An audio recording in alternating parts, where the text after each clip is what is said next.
모세의 뒤를 이어서 이스라엘 민족의 지도자가 된 사람이 여호수아라고 하는 사람이었습니다. 여호수아라고 하는 사람이 이스라엘 민족을 이끌어 나갈 때 상당히 많은 어려움에 봉착했을 것이라고 우리는 충분히 생각해 볼 수 있습니다. 모세와 같은 지도자를 이어서 그 후임이 된 여호수아가 일을 해나가는 가운데 백성들의 기대를 잘 맞추지 못했을 것입니다. 백성들은 여호수아를 바라보면서 여러 가지 불만들도 많이 있었을 것입니다. 무슨 일이 생길 때마다 모세라고 하는 대지도자는 이렇게 했는데 여호수아는 왜 그렇게 하지 못할까? 그런 질문들이 항상 이스라엘 백성들의 마음 가운데 있었을 겁니다. 먹을 것이 떨어졌을 때 이스라엘 백성들은 생각을 했을 겁니다.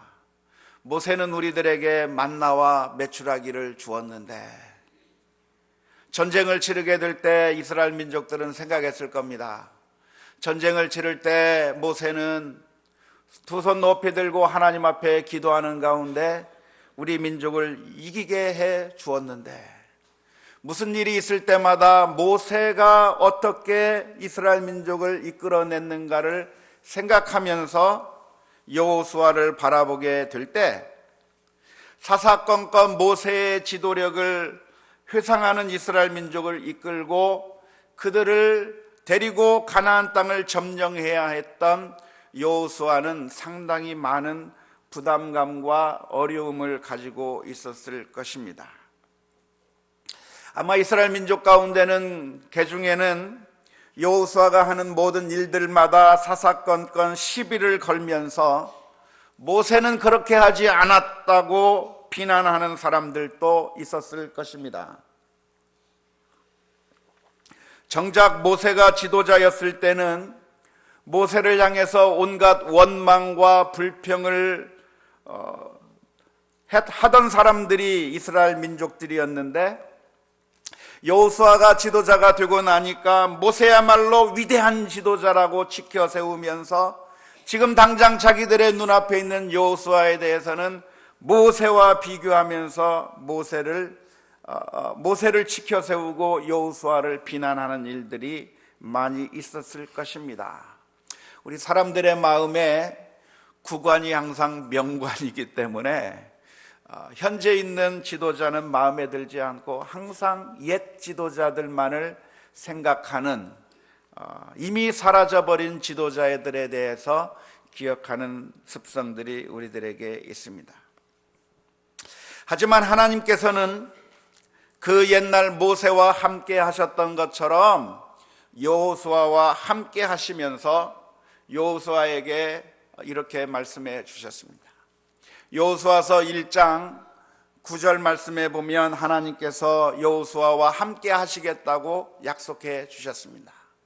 내가 내게 명령한 것이 아니냐, 강하고 담대하라, 두려워하지 말라, 두려워하지 말며 놀라지 말라, 내가 어디로 가든지 내 하나님 여호와가 너와 함께 하느니라.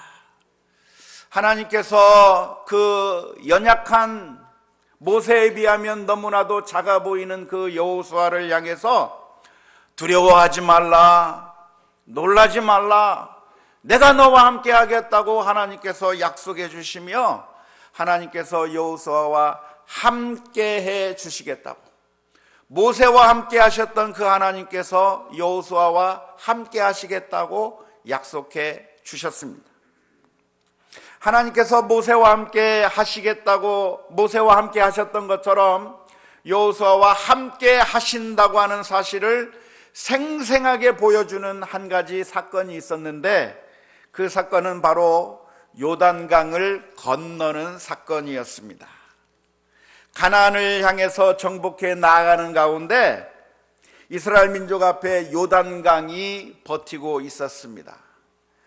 요단강에는 그렇게 물이 많지 않은 강이라고 알려졌지만 우기가 되면 그 강물이 흘러내려서 그래서 그 강을 건널 수가 없는 강이 요단강이었습니다. 마침 그때가 우기여서 물이 콸콸 넘쳐 흐르고 있었고 그 요단강을 건너가는 것이 어려웠던 그 상황 가운데 하나님께서 여호수아에게 명령해 주시는 그 명령에 따라 제사장들이 법궤를 들고 요단강을 향해서 들어갑니다. 요단강을 향해서 들어가는 그 순간에 거기 놀라운 일이 벌어졌습니다. 그 옛날 모세를 통해서 홍해 바다가 갈라졌던 것처럼 제사장들이 법궤를 메고 그 요단강을 향해서 들어가게 되는 그 순간에 요단강이 멈추어 버리고 마른 땅이 드러나게 되면서 이스라엘 민족이 그 요단강을 건너가게 되는 엄청난 기적을 체험하게 된 것입니다. 그 옛날 모세와 함께 하셨던 하나님께서 여호수아와 함께 하신다고 하는 사실을 분명하게 보여주는 사건이 바로 요단강을 건너가게 되는 사건이었습니다. 하지만 이 요단강을 건너간 이 이야기를 가만히 살펴보게 된다고 하면 모세와 더불어서 홍해를 건넜던 사건과 유사한 면도 있고 차이점이 있습니다. 유사점이 무엇입니까? 물이 갈라지고 마른 땅으로 건너갈 수 있었다고 하는 것이 유사점이라고 말할 수 있습니다. 그런데 모세가 했던 그 홍해의 기적과 여호수아가 행했던 요단강의 기적에 차이점이 있습니다. 그 차이점이 무엇입니까? 차이점은 물을 가르는 방법이 달랐다고 하는 겁니다. 모세는 어떻게 홍해를 갈랐습니까? 하나님께서 명령하신 대로 지팡이를 손에 들고 손을 그 바다를 향해서 내밀 때 지팡이를 내미는 그 순간에 홍해 바다가 갈라지는 놀라운 기적이 일어난 겁니다. 하지만 여호수아의 경우 때는 지팡이를 내민 것이 아니라 제사장들이 법궤를 들고 들어가는 그 순간에 요단강이 갈라졌습니다. 갈라진 것은 같은데, 그래서 마른 땅으로 건너간 것은 같은데 그 가르는 방법, 물을 가르는 방법이 모세는 지팡이를 내밀었고 여호수아는 제사장들이 법궤를 들고 그 안을 지나가게 될 때 갈라졌다고 하는 것이 달랐다고 하는 것입니다. 왜 방법이 달랐을까요? 왜 다르죠? 왜 하나님께서는 모세의 방법과 여호수아의 방법이 다르게 만들어 주셨습니까? 한 번도 생각 안 해봤죠? 그 이유가 있다고 한다면 하나님의 기적이라고 하는 것은 주술이 아니기 때문에 그렇습니다. 주술이 뭔가요? 주문이 뭔가요? 주문이라고 하는 것은, 주술이라고 하는 것은 일종의 공식입니다. 공식이기 때문에 누구든지 정확하게 주술의 공식에 맞추어서 말하기만 하면 그 방법대로 정확하게 한치의 오차도 없이 그 주술을 외우기만 하면 무엇인가 기적이 일어나게 되는 것을 가리켜서 주술이라고 합니다. 우리 영화 같은 데 많이 보잖아요. 영화 같은 데 보면 주술을 하게 되면 어떤 기적들이 일어나게 되는데, 그런데 주술을 조금이라도 잘못하면 엉뚱한 결과가 나타나는 것이죠. 정확하게 그 주술의 방법대로 똑같이 해야만 똑같은 결과가 나오는 것을 가리켜서 그것을 주술이라고 이야기합니다. 주술을 외우는 데 있어서 가장 중요한 것이 무엇이냐면 정확한 공식대로 해야 된다고 하는데 그 주안점이 있습니다. 하지만 하나님께서 모세를 통해서 여호수아를 통해서 해주신 이 기적은 주술이 아닙니다. 다시 말하자면 모세가 지팡이를 들고서 홍해 바다를 가리켰을 때 바다가 갈라진 이유가 무엇인가? 모세가 그 지팡이를 들고서 하나님께서 지시하신 그 방법대로 정확하게 한치의 오차도 없이 그 행동을 했기 때문에 바다가 갈라진 것이 아니라고 한 겁니다. 여러분들이 동해바다에 가가지고 포항 앞바다에 가서 모세가 했던 방법대로 동해바다를 향해서 지팡이를 내밀어 보십시오. 그러면 동해가 갈라지겠습니까? 갈라질까요? 안 갈라집니다. 왜 모세는 바다를 갈랐는데 왜 우리가 하면 동해바다가 갈라지지 않습니까? 여호수아처럼 제사장을 세우고 법궤를 메고 동해바다 가서 우리가 걸어 들어간다면 동해바다가 갈라지겠습니까? 안 갈라집니다. 왜 안 갈라집니까? 하나님께서 모세와 여호수아에게 알려준 그 방법이 주술의 방법이 아니기 때문에 그렇습니다. 이스라엘 민족은 전쟁이 일어나게 되었을 때 블레셋 민족과 싸우게 될 때에 블레셋 민족으로부터 지려고 하니까 그들이 생각해낸 방법이 있습니다. 그것은 법궤를 가지고 전쟁터로 가는 겁니다. 법궤가 무엇입니까? 이스라엘 민족이 늘 행진하면서 승리를 맛봤던 그 법궤, 요단강을 갈랐던 그 법궤, 그리고 여리고성을 무너뜨렸던 그 법궤를 가지고서 블레셋 민족과의 전투 현장에 그 법궤를 가지고 나아간 겁니다. 그 옛날 이 법궤가 가는 곳마다 이겼으니까 이 법궤를 가지고 가면 블레셋과의 전쟁 가운데서 이길 것이라고 하는 생각을 가지고 법궤를 가지고 블레셋과의 전쟁터에 나갔습니다. 그 법궤가 도착하는 그 순간에 이스라엘 민족은 환호하기 시작했습니다. 우리가 전쟁에서 이겼다. 이제는 하나님께서 우리와 함께 하시기 때문에 우리가 전쟁에서 이길 것이라고 자신만만했습니다.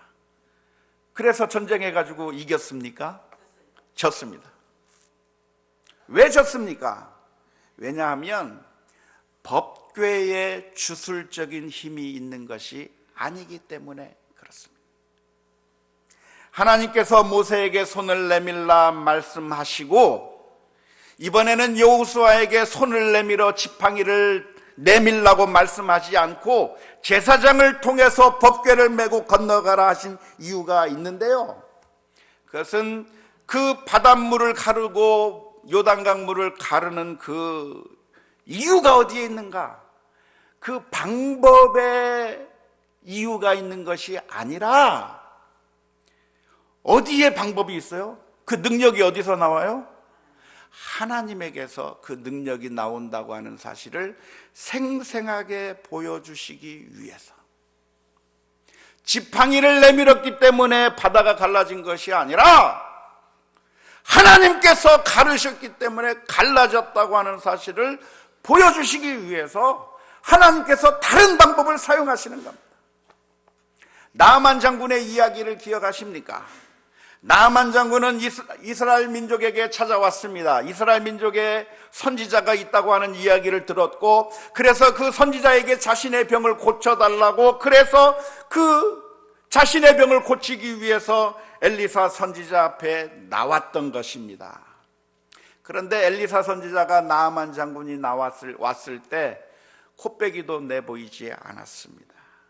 맞으러 나오지 않고 종을 내보내서 요단강에 가서 7번 씻으라고 이야기를 했습니다. 그 이야기를 듣는 나아만 장군의 반응이 무엇이었습니까? 열왕기하 5장 11절 말씀에 보면 이렇게 기록합니다. 나아만이 노하여 물러가며 이르되 내 생각에는 그가 내게로 나와 서서 그의 하나님 여호와의 이름을 부르고 그 손을 그 부위에 흔들며 나병을 고칠까 하였노라. 나아만이 생각하는 방식이 있는 겁니다. 나아만이 생각하기에 병은 어떻게 고치는 것인가? 선지자가 나한테 와서 하나님의 이름을 부르면서 바알신의 이름을 부르듯이 그렇게 하나님을 이름을 부르면서 그 상처 위에, 그 피부 위에 손을 대고, 그리고 그렇게 무엇인가 주술적인 행위를 하게 되면 그러면 병을 고칠 수 있을 것이라고 나아만이 기대를 한 겁니다. 하지만 하나님께서는 나아만이 기대하는 방식으로 나아만을 고친 것이 아니라 요단강에 가서 몸을 씻으라고 말씀해 주셨습니다. 왜 요단강에서 몸을 씻으라고 했을까요? 요단강이 피부병을 치료하는 특효 그런 물질이 요단강에 섞여져 있기 때문에, 그래서 요단강에 가면 피부병이 나을 수 있기 때문에 요단강에 가서 씻으라고 했을까요? 아닙니다. 여러분들이 만일 성지순례에 가서 요단강에서 7번 씻는다고 해도 아토피가 낫거나 문둥병이 낫게 되는 것 아닙니다. 왜냐하면 요단강에는 그런 힘과 능력이 없습니다. 그 병을 고친 것은 하나님께서 고쳐주셨기 때문에 고쳐진 것이지, 요단강물이 특효약이었기 때문에 고쳐진 것이 아니라고 하는 사실을 우리가 기억해야 합니다. 하나님께서는 여호수아로 하여금 모세가 사용했던 방법을 그대로 따라하라 하지 않고 전혀 다른 방법을 써서 요단강으로 들어가라 말씀해 주셨습니다. 왜냐하면 그 방법에 효과가 있는 것이 아니라 하나님이 역사하신다고 하는 사실을 생생하게 경험하게 하시기 때문이었습니다. 이스라엘 민족이 요단강을 건너게 될 때 하나님께서는 여호수아에게 명령을 내리셨습니다. 너희가 요단강을 건널 때 요단강 가운데 있는 돌들을 가지고 가라. 각 지파의 숫자대로 12개의 돌을 모아서 뭇으로 가지고 나와서, 그리고 그 길갈에다가 그 돌을 가져다 놓고 거기다 쌓아놓고, 그리고 후대의 사람들이 묻기를 도대체 이 돌탑이 무슨 의미가 있어서 여기에 돌탑을 세웠느냐고 너희 자손들이 묻게 되거들랑, 그러면 너희 자손들에게 알려주기를 하나님께서 우리와 함께 하셔서 우리가 이 요단강을 맨발로 그냥 맨 땅으로 건너갈 수 있는 그런 기적을 체험한 적이 있었다고 그렇게 기억하면서 알려주라고 하나님께서 명령하셨고, 오늘 읽은 본문의 말씀을 보면 그 명령에 따라서 이스라엘 백성들이 길갈에다가 그 12개의 돌을 쌓아놓고 기념비를 세웠다고 하는 말씀이 오늘 본문의 말씀 가운데 기록되어 있습니다. 사람들은 너무나도 쉽게 망각해 버리는 존재이기 때문에 하나님께서는 그 기념비를 세워놓고 그 기념비를 보면서 하나님께서 우리 민족을 이렇게 도우셨구나 하는 사실을 기억하고 또 기억하라고 기념비를 세우라고 말씀해주고 있는 겁니다. 우리는 너무나도 쉽게 망각해버리는 그런 약점이 있습니다. 우리가 기억만 제대로 해도 우리의 인생이 감사와 기쁨으로 살아갈 수 있을 것입니다.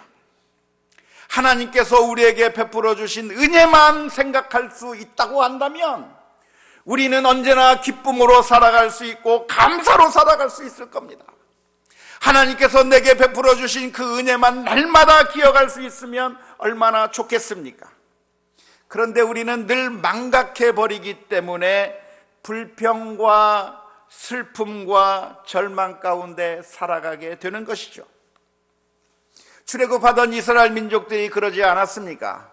출애굽하던 이스라엘 민족들이 늘 모세와 함께 있을 때 불평과 불만 가운데 살아가고 있었는데, 그들이 조금만 기억할 수 있었다라고 한다면 불평을 할 것이 아니라 오히려 감사했을 것입니다. 불과 얼마 전까지만 해도 이스라엘 민족들은 애굽 땅에 살면서 바로의 학정 가운데 고생하면서 벽돌을 구워야 했고, 바로의 학정 가운데서 자기 자녀들을 죽여야 했고, 그래서 그 가운데서 하나님 앞에 울부짖으면서 살아야 했던 그런 고통으로 살아가던 시절이 이스라엘 민족 가운데 있었습니다.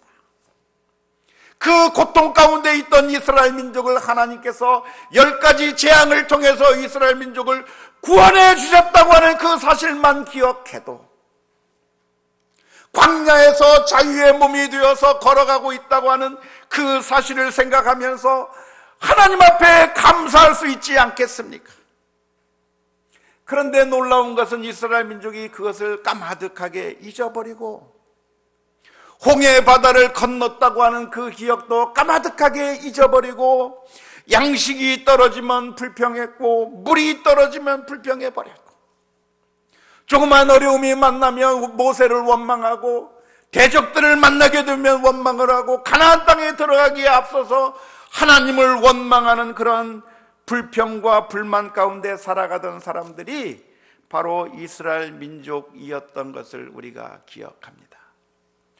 도대체 기쁨과 감사가 없었던 이유가 무엇입니까? 그것은 하나님에게 문제가 있었던 것이 아니라 도무지 만족할 줄 모르고 하나님의 은혜를 망각해 버리는 것이 문제였던 것을 기억합니다.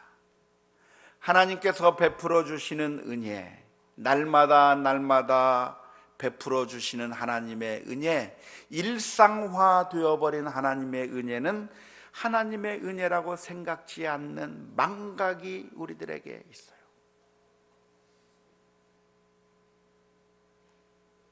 그런데 우리가 기억해야 돼요.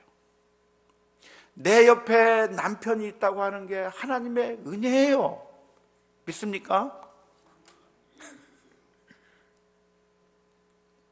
안 그랬으면 평생 노처녀로 살아야 될 거 아닙니까? 우리에게 자녀가 있다고 하는 게 하나님의 은혜예요. 믿습니까? 오늘 우리가 이렇게 자유의 몸을 가지고 하나님 앞에 예배할 수 있다고 하는 게 그게 은혜예요. 일상화 되어버린 하나님의 은혜는 은혜가 아닌 것처럼 잊어버리고, 하나님께서 우리에게 큰 은혜와 구원을 베풀어 주셨던 것들을 다 망각해 버리게 될 때 우리들은 불평과 불만 가운데 살아가게 되는 것입니다. 예수님의 제자들도 마찬가지가 아니었습니까? 예수님과 함께 있으면서 온갖 기적을 체험했던 예수님의 제자들, 안전뱅이가 일어나고 문둥병자가 깨끗하게 나음을 얻고, 소경이 눈을 뜨고, 한편 손 마른 자의 손이 멀쩡하게 바뀌게 되고, 말하지 못하던 자들이 말을 할 수 있게 되고, 죽었던 자가 살아나는 놀라운 기적을 체험했던 예수님의 제자들이 빌라도의 법정 앞에서는 아무 생각도 안 나는 거예요. 하나도 기억이 안 나는 겁니다.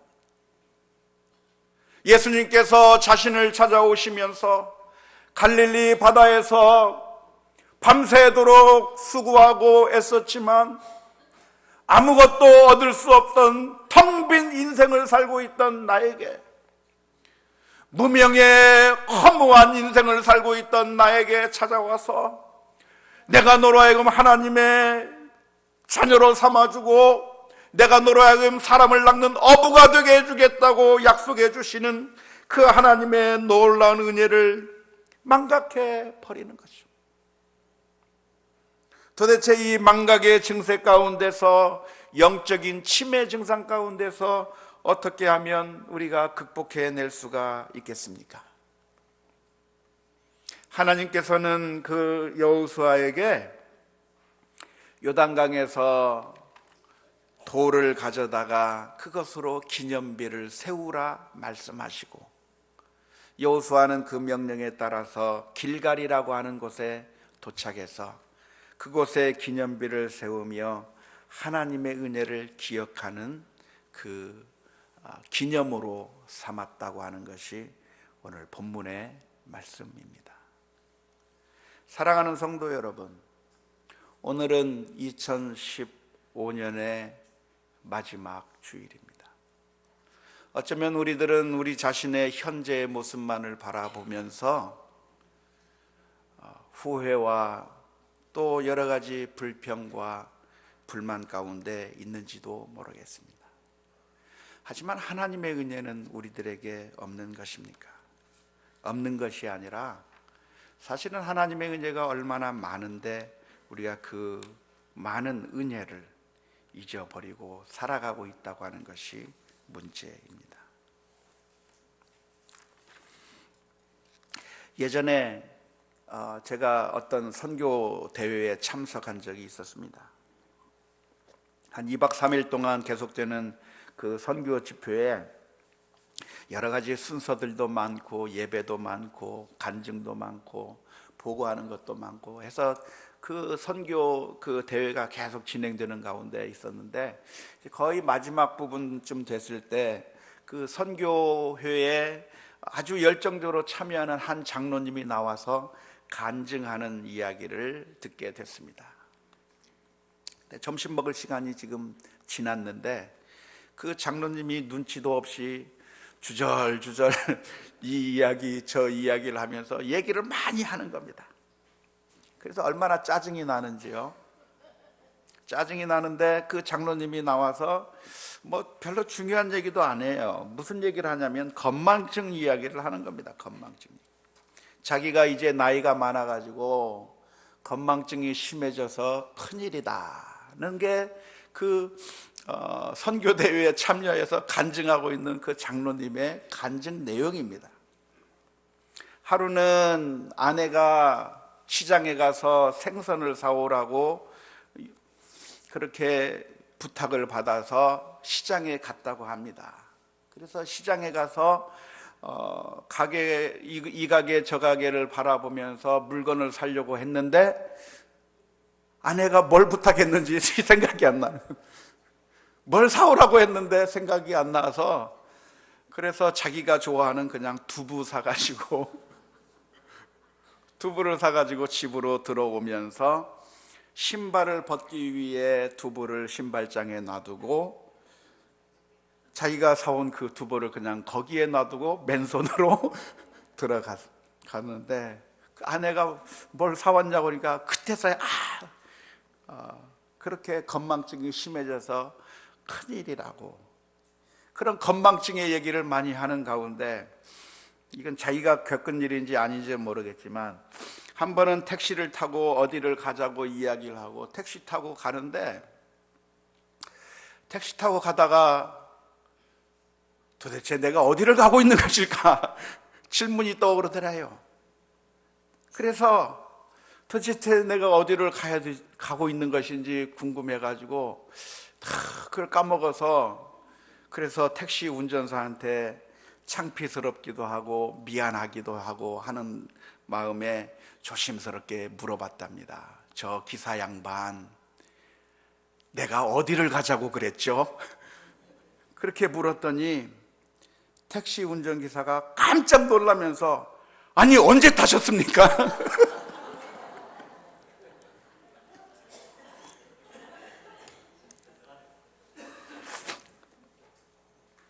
그분의 결론이 내가 나이 들어가면서 이것저것 다 잊어도 내가 어떻게 그 아들을 나에게 주신 하나님의 은혜를 잊을 수 있겠습니까? 그래서 하나님의 은혜가 너무나도 커서 나는 선교하는 일을 중단할 수 없습니다. 굉장한 은혜가 됐습니다. 그런데 성도 여러분 아십니까? 하나님께서는 저와 여러분들을 결코 잊지 않고 계시다고 하는 사실을 아십니까? 우리는 하나님의 은혜를 잊어도 하나님께서는 우리를 결코 잊지 않으십니다. 이사야서 49장 15절 말씀, 여인이 어찌 그 젖먹는 자식을 잊겠으며 자기 태에서 난 아들을 긍휼히 여기지 않겠느냐. 그들은 혹시 잊을지라도 나는 너를 잊지 아니할 것이라. 하나님께서는 우리를 잊지 않으셨기 때문에 우리를 살리시기 위해서 예수님을 십자가에 내어주시기까지 사랑하셨습니다. 오늘 저와 여러분들이 한 해를 맞이하면서 마무리하면서 하나님의 은혜가 무엇이었는가를 다시 한번 기억하고 내 마음속에 기억의 기념비를 세우며 하나님께 기쁨과 감사로 영광을 올려드리며 살아가는 우리 모두가 다 될 수 있기를 주님의 이름으로 축원합니다. 우리 함께